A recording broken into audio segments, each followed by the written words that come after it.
You ask Tiger to solve. This deals with linear equations with one unknown. The final result is x equals -4. Let's solve it step by step. Group all x terms on the left side of the equation.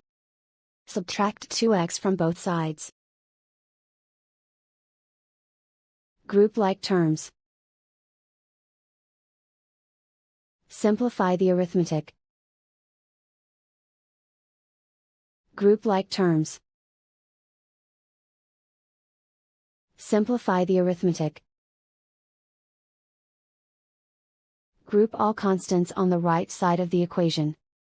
Subtract 9 from both sides. Simplify the arithmetic.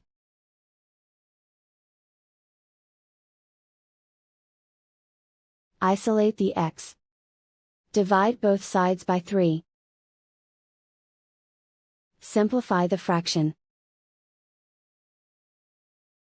Find the greatest common factor of the numerator and denominator.